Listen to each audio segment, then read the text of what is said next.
우리 봉두리교회 성도님들을 또 섬기게 되어서 정말 기쁘고요. 또 여러분들께서 열렬하게 환영해 주셔서 정말 감사합니다. 먼저 하나님의 말씀 시편 27편 1절로 14절의 말씀을 봉독하겠습니다.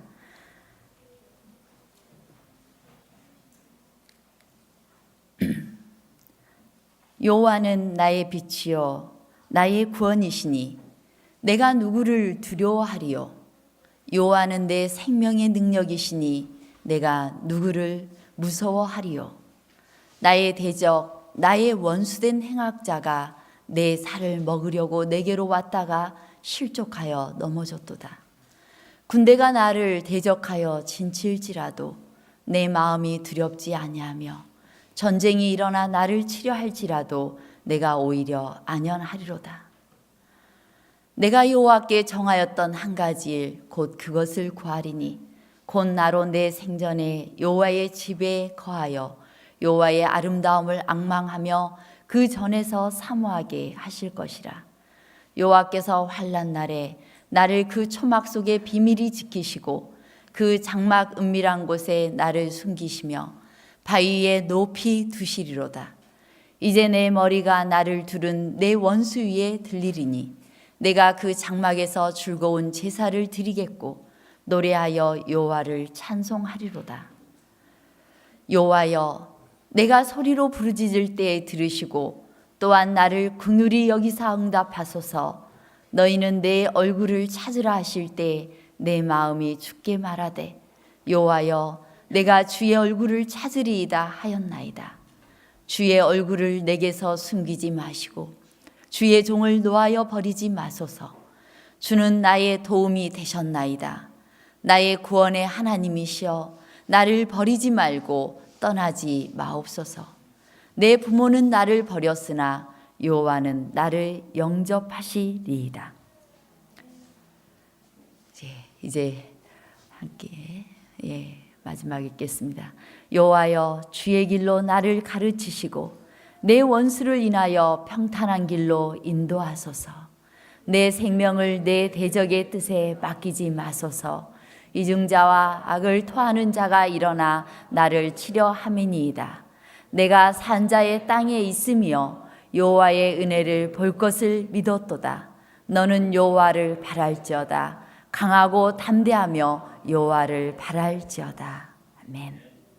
본문의 말씀이 좀 길었습니다. 여러분 중에는 여자 목사를 처음으로 보신 분도 계실 것이고 남양주지구 행사에서 저를 간혹 보신 분들도 계실 것입니다. 제가 발령받았을 때 많이 낯설고 당황스러우셨죠? 아마 맨 처음에 금곡교회로 발령받았을 때에도 굉장히 당황하셨던 것 같습니다. 또 어떤 분들은 여자가 도대체 왜 목사가 됐을까? 이런 생각을 하신 분도 계실 것입니다. 제가 고등학교 3학년 시절 이제 면접과 또 논술 시험을 위해서 서울로 올라오는 기차 안에서 친구가 저에게 물었어요. 야, 너는 간호학과도 있고 기타 등등 많은 과가 있는데 왜 하필 신학을 하려고 하냐? 이런 질문을 그 친구에게 받은 이후에 숱하게 많은 사람들이 저에게 그 질문을 했습니다. 저는 여러분을 뵙는 첫 시간에 그 질문에 대한 대답을 하기를 원합니다. 이 시간에는 시편 27편을 본문으로 내 생전에 여호와의 집에 거하여 라는 제목으로 말씀을 대언하고자 합니다. 내가 여호와께 청하였던 한 가지. 다윗은 그의 인생에 유일한 소망, 그리고 유일하게 하고 싶었던, 유일하게 갖고 싶었던 것 한 가지를 하나님께 구하고 있습니다. 그것이 무엇이었습니까? 내 생전에 여호와의 집에 거하여 여호와의 아름다움을 앙망하는 것이었습니다. 여기 청하였던 그리고 또 구하리니라는 이 단어는요, 문법적으로 보면 과거에서부터 지금까지 계속 구해왔고 그리고 구할 것인데 앞으로도 계속해서 바라는 것 딱 한 가지라 이 말이에요. 바로 그것은 여호와의 집에 거하는 것이다. 그 여호와의 집에 거한다. 그 말은 여호와께 예배드린다 라는 의미를 가지고 있는데, 예배드린다는 말의 의미가 단순히 그냥 와서 예배드린다 이런 말이 아니에요. 내가 평생에 하나님과 깊은 교제를 나누면서 그 가운데서 하나님의 그 아름다우심을 내가 알고 싶다라는 그러한 소망을 가졌던 것입니다. 이 아름다움이라는 이 단어 자체가 여호와의 아름다움, 그것은 여호와의 은혜로우심, 여호와의 친절함, 여호와의 선하심, 여호와의 매력, 여호와의 사랑스러움, 그 모든 것들을 사모하기를 원한다고 했는데, 사모한다는 말 자체가 내가 조사하고 숙고하고 깊이 살펴서 내가 그 하나님 매력에, 하나님의 아름다움에, 하나님의 사랑스러움을 내가 평생 알고 싶다. 지금 이 다윗이 원하는 유일한 것이었습니다. 저는 이 시편 27편을 읽으면서 이 다윗의 소망은 바로 나의 소망이다 라는 생각을 했습니다. 제가 중학교 1학년 때 사실상 저희 부모님이 미혼 때에는 열정적으로 재림교회 청년으로 활동을 하시다가 결혼을 해서는 이 무교군에 사시게 됐어요. 교회가 없는 곳에. 그래서 맨 처음에는 두 분이 서로 가정 예배를 드리다가 어느새 신앙을 먹고 살기 바빠서 쉬게 됐습니다. 그래서 저는 초등학교 다니는 동안에는 신앙적 배경이 별로 없었어요. 그러다가 삼육중학교에 입학하게 되고, 그리고 제가 중학교 1학년 때 제가 전라남도 담양에서 출생을 했고 그곳에서 자랐는데, 저희 가정을 중심으로 해서 담양교회가 시작되게 되었습니다. 그때부터 제가 교회 청소를, 금요일이면 학교에서 와가지고 교회 청소하고 또 어린이를 가르치고, 이제 매주 안식일 예배가 끝난 후에 오신 분들 식사 대접을 저희 집에서 다 했는데, 제가 좀 놀고 있으면 저희 엄마가 눈치를 딱 줘요. 빨리 부엌으로 들어오라고. 그래서 부엌으로 다녀가서 이제 매 안식일마다 저는 그때부터 식사 봉사 집사를 했습니다. 엄마를 도와서. 예, 그리고 재무도 하고 또 학생반을 하면서 또 고등학생 때는 심지어 설교까지 했습니다. 근데 제 마음속에 늘 뭔가 목회자와 영적인 지도자가 좀 이 교회에 확실히 서 계시는 그런 분이 계시면 좋겠다라는 아쉬움이 늘 있었어요. 어느 날 저희 부모님이 출석하시던 미혼 때 출석하시던 교회들을 방문하게 되었는데요. 그 교회들이 다 문을 닫기 직전이었습니다. 부모님이 출석하시던 그때는 굉장히 많은 청년들로 넘쳐났었다고 하는데 교회가 다 문을 닫게 되는 것이에요. 어린 시절 그곳을 방문하면서 제 마음이 정말 속이 상했어요. 그때부터 제 평생에 하나님의 교회가 이렇게 피폐해지지 않도록 교회를 돌보고 싶은 꿈을 꾸게 되었습니다. 교회에서 우리 하나님께서 일하시는 일들을 경험하고 또 그 놀라운 일들을 저도 맛보면서 이 교회를 돌보기를 원했습니다. 그 당시에는 여자 목사는커녕 여신학생조차도 저는 본 적이 없었습니다. 특히 지방에서 교회를 다녔었기 때문에 구경을 할 수가 없었어요. 하지만 하나님께서 제 마음에 심은 그 꿈 때문에 저는 이 고등학교 3학년이 되었을 때 다른 학과를 가볼까 이런 생각을 해본 적이 없어요. 그냥 신학을 해서 내 평생에 하나님의 일을 하고 싶고 하나님의 전을 돌보고 싶다는 그런 생각을 하게 되었습니다. 이제 대학 4학년 때 저는 이제 신학을 마치면서 매일 오야뽕에서 눈물을 흘리며 기도했었습니다. 이제 그 당시에도 여성들에게 뭔가 목회의 길이 넓질 않았어요. 그래서 사실상은 앞길이 막막해서 눈물을 흘릴 법도 한데 전혀 그것에 대한 걱정은 없었습니다. 하나님께 감사하는 마음이 컸어요. 내가 어떻게 하나님의 인도하심 속에 이 하나님의 동산에 있었는가? 또 어떻게 하나님에 대한 학문을 하게 되었는가? 제 삶을 인도하신 하나님의 섭리가 너무나 감사해서 정말 매일매일 오야뽕에서 눈물을 흘렸습니다. 그리고 당시에 저에게 목회의 길이 뚜렷이 보이지는 않았지만 제 마음에는 두려움이 하나도 없었어요. 그저 여기까지 인도하신 하나님께서 나의 앞길을 여실 것이고 또 하나님께서 인도하실 것을 믿었고 또 그것을 소망하면서 하나님께 기도할 뿐이었습니다. 그리고 저는 하나님의 은혜로 1991년도에 청량리교회에서 목회 인턴을 시작하게 되었습니다. 청량리교회에서 6년을 있었는데요. 인턴 2년 차가 되던 해. 사실상 저도 여느 선배님들처럼 목회 몇 년 하다가 어쩌면 목회자인 남편을 만나서 아마 사모가 되지 않을까 이렇게 생각을 했었어요. 그런데 제가 2년 차 때 모시게 된 우리 엄보성 목사님께서 이 전도사는 은퇴할 때까지 목회를 해보지? 이렇게 말씀하신 거예요. 저는 그 말이 너무 충격이었어요. 은퇴할 때까지 여자들도 할 수 있나?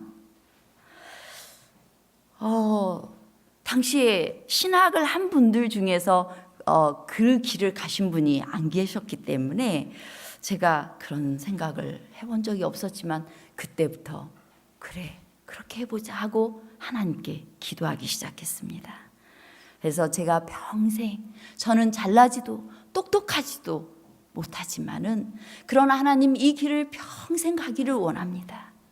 하나님께서 이 길을 함께 할 수 있는 사람을 저에게 주십시오 라고 기도했을 때 지금 이 남편을 만난 거 보니 저하고 평생 이 길을 가게 될 것 같습니다. 저는 진심으로 이 목회의 길을 사모합니다. 이 일은 진심으로 저를 행복하게 하고 즐겁게 합니다. 물론 스트레스가 없는 것은 아니지만 하나님의 살아계심을 이토록 체험할 수 있는 곳이 어디에 있겠습니까? 어린아이든지 또 가난하든지 재능이 좀 부족해도 살아계신 하나님을 의지하기만 하면 하나님께서 친히 그를 통해 일하시는 것을 목격할 수 있는 그런 장소가 바로 이 교회인 것입니다. 저는 그 일을 목격할 때마다 너무 기쁘고 행복합니다. 하나님께서 가장 연약해 보이는 어떤 분에게 임하셔서 그의 마음이 변하고 그의 삶이 변해가는 모습을 보면 정말 가슴에 이 기쁨으로 충만한 것입니다. 하나님께서 그러한 저를 봉두리 교회로 보내셨습니다. 저는 여러분의 삶에 역사하시는 하나님의 아름다우심을 목격하기를 간절히 원합니다. 하나님께서 여러분을 어떻게 성장시키는지를 제가 볼 것이기 때문에 기대감으로 충만합니다. 어떤 어려움이 있어도 어떤 장애가 있어도 그것은 두려운 일이 아닙니다. 그 모든 걸 다 걷어내시고 하나님이 어떻게 일하시는지를 보는 것이 더 큰 기쁨이기 때문인 것입니다. 이 다윗이 그러한 하나님의 성전에 가며 하나님을 평생 모시며 여호와의 아름다움을 목격하기를 원했는데 그는 어떤 여호와의 아름다움을 목격하기를 원했는가? 우리 모든 인생들이 목격할 수 있는 하나님의 아름다움이 무엇인지 그것을 잠깐 살펴보겠습니다. 첫 번째는 인생의 빛과 구원과 생명의 능력이신 여호와 하나님을 알게 되는 것입니다. 본문의 말씀 중에 여호와는 나의 빛이요 나의 구원이시요 여호와는 내 생명의 능력이라고 다윗은 고백하고 있는데 특별히 여기 생명의 능력이라는 이 단어 능력이라는 이 단어는 안전한 장소, 피난처라는 뜻이에요. 곧 내 생명을 안전하게 보호해주는 그 장소가 누가 되신다는 거예요? 여호와 하나님이 되신다는 것입니다. 우리 2008년 5월 중국 스촨성 대지진을 여러분 다 기억하실 것입니다. 그때 여러 감동적인 실화들이 있었는데 그 중에 한 놀라운 장면을 구조대원들이 발견하게 됩니다. 제가 이 사진을 제가 못 찾았는데 이 한 어머니가 두 팔을 땅에다 딱 대고 그리고 무릎을 꿇고 이렇게 쓰러져 있는 것을 발견하게 된 거예요. 근데 그 어머니의 시신을 들어 올리자 그 밑에는 태어난 지 서너 달밖에 안 된 아기가 잠들어 있었습니다. 그 엄마는 떨어지는 건물더미 속에서 아기를 보호하기 위해서 무릎을 꿇고 두 팔을 땅에 딱 버틴 채 모든 것을 다 받아낸 것입니다. 이 아이는 아무런 상처도 입지 않았고 편안하게 잠이 들어 있었습니다. 그리고 그 엄마의 휴대전화에는 액정화면에 이런 글귀가 있었어요. 사랑하는 아가, 만일 네가 살아남게 된다면 엄마가 너를 사랑했다는 것을 꼭 기억하렴. 하나님은 우리의 어머니십니다. 하나님은 우리의 생명의 피난처이십니다. 하나님은 온몸으로 우리를 지키시며 우리를 살리기를 원하시고 계십니다. 온 우주의 왕께서 바로 그런 분께서 우리를 딱 싸고 계시는데, 지키고 계시는데 무엇이 두렵겠습니까? 가끔 저희 남편이 저를 놀립니다. 딸에게는 꼼짝을 못하네. 딸이 말하면 다 들어준다고 이야기해요. 부러움과 질투가 섞인 말입니다. 근데 제가 정말 그런 것 같아요. 남편에게는 이것저것 다 따지다가도 저희 딸이 이야기하면 웬만하면 다 들어줘요. 우리 하나님은 저와 여러분에게 이런 분이십니다. 웬만하면 불쌍히 여기시고 웬만하면 다 들어주시는 생명의 피난처이신 우리 하나님. 그 하나님을 우리 인생 가운데서 발견하게 된다는 거 너무 벅찬 일 아닙니까? 예. 하나님은 보란 듯이 우리를 괴롭히는 우리의 원수 앞에서 우리를 승리케 하시고 높이실 것입니다. 이제 내 머리가 나를 두른 내 원수 위에 들리리니, 우리 유명한 이 시편 23편에 원수의 목전에서 내게 상을 베푸시고 이런 표현이 있잖아요. 원수들이 주변에 많은데 그 가운데 나에게 밥상을 차리시는 하나님이, 원수가 나를 못 잡아먹어서 안달하고 나를 쓰러뜨리려고 하는 그 가운데에서 우리 주님께서 나를 높이 드시겠다는 거예요. 승리케 하시겠다는 것입니다. 그래서 우리가 할 것은 와 외치는 거예요. 하나님께서 이 즐거운이라는 이 단어가 기쁨의 외침을 가리키고 있어요. 그래서 여리고 성이 무너질 때 백성들이 얼마나 놀라워요. 본인들이 한 건 뭐예요? 그냥 돈 것밖에 없는데 하나님께서 그 성을 무너뜨리는 순간 와 이렇게 외치잖아요. 할렐루야. 이 단어는, 즐거운이라는 이 단어는 감사라는 단어보다도 더욱 강력한 의미를 가지고 있는 것입니다. 감격의 단어입니다. 저는 봉두리교회에서 우리를 죽을 만큼 사랑하시는 빛과 구원과 생명의 하나님을 만나기를 원합니다. 여러분들이 아슬아슬했는데, 쓰러져 갈 것 같았는데, 신앙을 놔버릴 것 같았는데 하나님께서 놀라운 섭리로 살리시고 놀라운 길로 피하게 하시고 놀라운 방법으로 여러분을 보호하시는 그 하나님, 그 앞에서 저는 와 감사하고 감격하기를 원합니다. 또한 하나님께서 이루신 일 중에 가장 큰 일이 하나님께서 우리 안에 우리를 사랑하시고 그 사랑의 마음을 넣어주셔서 서로 사랑하게 하는 것입니다. 사랑은 우리가 할 수 있는 게 아니에요. 아무리 사랑합시다 해도 사랑하지 않아요.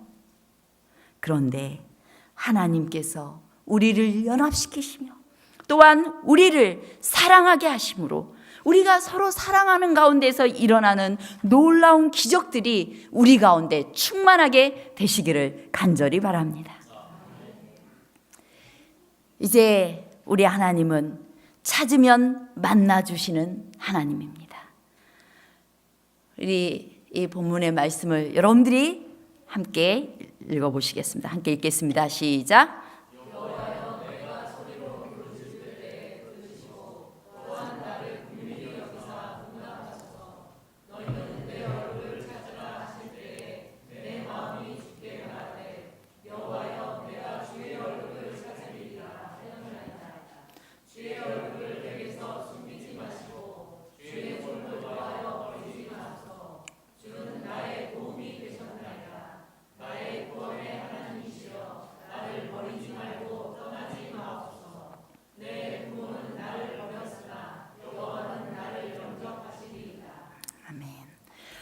하나님께서는 내 얼굴을 찾으라 라고 말씀하십니다. 이 말은 나에게 호소하라, 나를 신뢰하라, 나를 가까이 하라, 이러한 말입니다. 너희들 고난의 때에 너희 제발 나 찾아와, 나에게 호소해, 나를 신뢰해, 나를 가까이 해봐 라고 말씀하시는 것입니다. 그럼 어떻게 해주시겠다고 해요? 하나님의 낯을 보여주시겠다는 것입니다. 약복강가에서 야곱이 좌절감과 죄책감과 절망 속에서 이제 자기 형 에서가 이제 자기를 죽이기 위해서 군사를 이끌고 온다는 소식을 듣고 이제 절망감에 빠져 있을 때 이제 그는 밤새 누군가와 씨름을 하게 됩니다. 근데 그의 환도뼈가 처지고 그 순간 하나님이 자기와 씨름하고 있었다는 것을 아는 그 순간 그는 더욱 강하게 매달렸고 하나님께서는 그에게 이스라엘이라는 축복의 이름을 주셨습니다. 그리고 야곱은 그 장소를 브니엘이라는 이름으로 칭하게 돼요. 브니엘은 하나님의 얼굴을 대면해 보았지만 생명이 보존되었다라는 뜻을 가지고 있어요. 하나님의 얼굴, 하나님의 낯이라는 뜻을 가지고 있는 것입니다. 곧 그는 하나님을 그 자리에서 뵌 거예요. 자, 이제 그가 밤새도록 하나님과 씨름하고 상황이 변했습니까? 안 변했습니까? 에서가 여전히 400명의 군사와 함께 있습니까? 없습니까? 여전히 함께 있었어요. 그럼에도 불구하고 그의 마음속에는 깊은 평안이 이르러 왔습니다. 하나님의 얼굴을 보는 사람은 사람의 얼굴을 두려워하지 않습니다.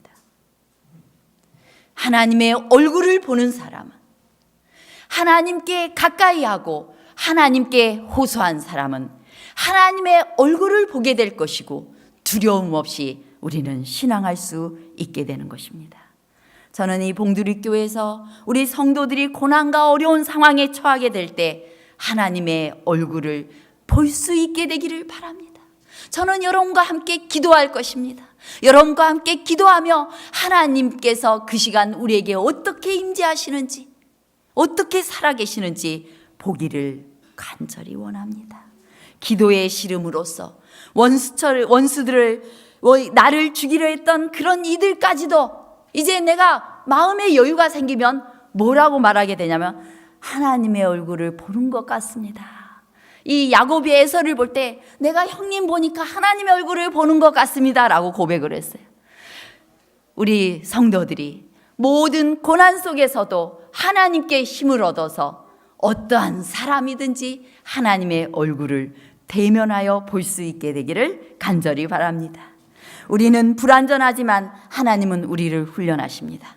교회는 서로 부딪히는 중에 깎여지는 곳입니다. 여기는 천사들만 있는 곳이 아닙니다. 사람과 만나지 않고 산속에 있으면 우리는 고고한 소나무처럼 지낼 수 있을지 모르겠지만 성품은 깎여지지 않습니다. 하나님께서는 그걸 바라지 않으십니다. 하나님이 바라시는 것은 서로 다른 사람들이 살아가는 동안 서로 좋은 의도를 가지고 의견 충돌이 있을 수도 있고 때로는 나를 질투해서 뭔가 나를 괴롭히는 사람이 있을 수도 있지만 그 모든 것들은 우리가 하나님의 아름다우심을 보고 하나님의 얼굴을 뵙게 하는 놀라운 도구가 된다는 것입니다. 시대의 소망에 이렇게 말합니다. 우리 함께 읽어보겠습니다. 완고하고 시작. 완고하고 억센 의지의 지배를 받던 자가 해방을 얻고 하나님의 거룩한 능력의 이끄심에 전하심으로 벽정할 때 기적이 이루어지는 것이다. 강력한 미혹을 당하였던 사람이 도덕적 진리를 깨닫게 되는 때에도 그러하다. 인간의 마음에 일어나는 변화, 곧 인간의 품성의 변화는 살아계신 구주께서 영혼을 구하시려고 역사하고 계심을 보여주는 기적이다. 그리스도 안에서의 언행일치의 생애는 하나의 큰 이적이다. 아멘. 저는 여러분 가운데 하나님의 역사하심 속에서 언행일치의 삶, 예수님의 삶과 같은 그러한 삶이 계속해서 일어나게 되기를 간절히 원합니다. 그 일을 이루어 주시기를 바랍니다. 또한 이 새로 뭔가 성격이 괴팍했던 사람이 이곳으로 들어왔다 할지라도 우리가 협력하고 하나님의 크신 역사하심 속에서 그의 성품이 바뀌어지는 놀라운 이적들이 봉두리교회에서 충만하게 있게 되기를 원합니다. 그래서 우리 모두가 자랑할 만한 교회, 정말 사랑스러운 교회, 하나님이 거하시는 그러한 교회가 되시기를 간절히 바랍니다. 마지막으로 다윗이 확신했던, 또 하나님을 모시기를 원했던 그것, 인생을 가장 평탄한 길로 인도하시는 여호와 하나님을 우리는 발견할 수 있다는 것입니다. 우리 주님께서 주의 길로 나를 가르치시고 평탄한 길로 인도하소서. 여호와의 은혜 볼 것을 믿었도다라고 다윗이 고백하고 있어요. 우리는 때로 가파른 곳을 오르내리고 또한 바위를 넘고 가시나무를 뚫고 아주 위험한 길을 가야만 될지도 모릅니다. 그러나 하나님은 끝내 우리 인생을 평탄하게 인도하신다는 거예요. 근데 실제로 여기 13절은 우리 번역된 성경으로는 없는데 킹 제임스 버전, 제임스 왕역에는 그 앞부분에 그 말이 있어요. 내가 정신을 잃었나이다. 한마디로 내가 여호와의 은혜를 못 받더라면 내가 완전 정신 잃을 뻔했습니다. 그 이야기예요. 내가 하나님의 은혜가 나와 함께 계심을 믿지 않았다면 내가 이 시련의 때, 어두운 때 나 완전 정신 나가버렸을 거예요. 지금 이런 표현을 하고 있는 거거든요. 저희 남편이 잠깐 실직을 했던 때가 있어요. 예, 복지관, 동대문 복지관을 다니다가 그만두고 그 다음에 또 어느 작은 기관에 가서 센터장을 했는데 그곳이 너무 답답한 거예요. 그래서 자기는 자신이 있다고 사표를 딱 던지고 이제 나와서 새로운 직장을 찾기 시작했어요. 근데 중간관리자 이상으로 찾으려고 보니까 자리가 없는 거예요. 또 웬만하면 사회복지 쪽은 이렇게 종교단체에서 많이 하기 때문에 어떤 곳은 채용됐다가 나 부인이 목사라니까 잘렸어요. 그 다음날. 당신하고는 못하겠다고. 그런데 그러던 중에 이제 하나금융에서 운영하는 큰 기관의 총무국장 자리에 이제 거의 최종적으로 갔는데 자기가 된 줄 알았는데 2명 가지고 또다시 겨루어서 1명이 된다는 거예요. 기대를 많이 했었습니다. 그가 그렇게 되기까지 1달 정도 있었는데 집에서 완전 폐인이 되더라고요. 체질적으로 놀고는 못 사는 체질이에요. 그러더니 나머지 2 중에서 1명이 남이 되었어요. 본인이 안 된 겁니다. 그 순간에 얼마나 이 실망을 하든지 집에 와가지고 힘도 없고 여보 힘내라고 하나님이 좋은 길로 인도하실 거라고 해도 힘이 하나도 안 나더라고요. 근데 사실상은 그로부터 일주일 후에 다른 곳에 요양원 원장으로 가게 되었거든요. 그런데 우리는 그 후에 하루 앞의 일도 모르는 것입니다. 그래서 그 순간에 우리는 실망하고 좌절하게 돼요. 하지만 우리가 붙들 것은 이 너무나 짙은 구름과 어둠이 내 앞에 가로막고 있다 할지라도 누가 나와 함께 계시다? 하나님이 나와 함께 계시고 하나님의 은혜가 나와 함께 계시기에 나를 평탄케 하실 것이라는 강력한 믿음이 있어야 되는 것입니다. 그러면 반드시 하나님께서 그 일을 경험케 하시겠다는 것입니다. 우리 초기문집 같이 읽겠습니다. 시작. 짙은 검은 구름이 우리의 마음을 뒤덮을 때 산 믿음이 흑암을 깨뚫고 구름을 흩어버리게 해야 할 때이다. 참 믿음은 하나님의 말씀에 포함된 약속들을 의지하는 것이며 그 말씀을 순종하는 자들만이 그 영광스러운 약속들을 주장할 수 있다. 아멘. 저는 여러분들이 인생의 가장 바닥을 치는 가장 어두운 순간에 하나님의 약속을 붙드는 믿음의 사람들이 되기를 원합니다. 저와 함께 그런 순간에 우리 믿음으로 극복하십시다. 하나님께서 일하도록 우리를 내어드리십시다.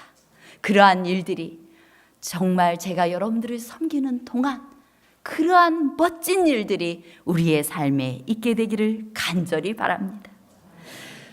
이제 다윗은 그의 평생의 한 가지 소망, 여호와의 전에 가하여 여호와의 아름다움을 보는 것이라고 고백하였습니다. 그가 보기를 원했던 여호와의 아름다움은 세 가지였는데요. 첫 번째, 빛과 구원과 생명의 능력이 되시는 여호와를 내 인생에서 만나게 되는 것. 두 번째, 내가 하나님을 찾아가고 하나님께 구하고 하나님께 호소하면 하나님의 얼굴을 뵐 수 있게 되기를 원하는 것, 뵐 수 있는 것. 그 세 번째는 인생을 가장 평탄한 길로, 가장 좋은 길로 인도하시는 여호와를 만나는 것. 그러한 여호와의 아름다움을 경험하기를 원했고 그렇게 되리라고 확신했습니다. 우리 모두 그러한 여호와 하나님을 인생의 주인으로 모시고 그러한 확신을 가지고 나아가게 되시기를 간절히 바라겠습니다. 우리 마지막 14절에 너는 여호와를 바랄지어다. 강하고 담대하며 여호와를 바랄지어다. 그러한 하나님을 우리가 간절히 바라고 강하고 담대하게 우리 그러한 하나님을 바라며 나아가시게 되기를 간절히 바라면서 말씀을 마치겠습니다.